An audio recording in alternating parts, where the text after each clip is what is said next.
અત્યારે એટલી બધી કાળઝાળ ગરમી પડે ને તે હવાર પાણી વાળું તો બપોર પછી હુકાઈ જાય. એ તો લેટેસ્ટ ન્યૂઝ છે. ટાઢી ટાઢી હવારમાં ઉઠતા મેં ખોડિયાર માના દર્શન થઈ જાય અને વાડી આવું ને તો આ બધી બાજતી હોય પેલા ઢાળ જમત બહાર કોણ જાય? એક તો અહીં બારી જ લોકો હે પણ પેલા બહાર જાય છે શનિયડું.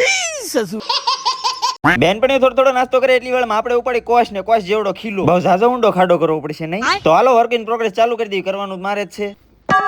ખાડો ખોદવાનો આપણે કઈ અનુભવ નથી, બસ કોશ મારતો જાવ એમ ખાડો થતો જાય. એટલો ઊંડો ખાડો તો થઈ ગયો લગભગ ખીલો આવ નહીં નીકળે. ખલક તણી ખાનદાની ને કેહર જાય કુળમાં તોય શેડો ઈ કોશ ને તો ધરબી દે ધૂળમાં.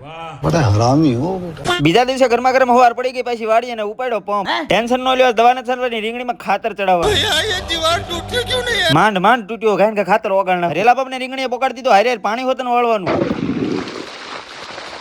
ખાતર ને ધોરિયામાં રમતું મેક દીધું, આપણે ઓનલી નાકા જ વાળવા. આજ થોડો પવન છે એટલે ગરમી મહેસૂસ નથી થતી, નકર અત્યારે તો સોયત્રા નીકળી ગયા હોય. વાત તો સહી છે. છેલ્લું પાળ્યું આવ્યું એટલે પંપ ને મેક દીધો ફૂલ ને હું ઉપડ્યો મોટર બંધ કરવા. પાછું આ બધું ટાટા સાયે તો પોગાડવું પડશે ને.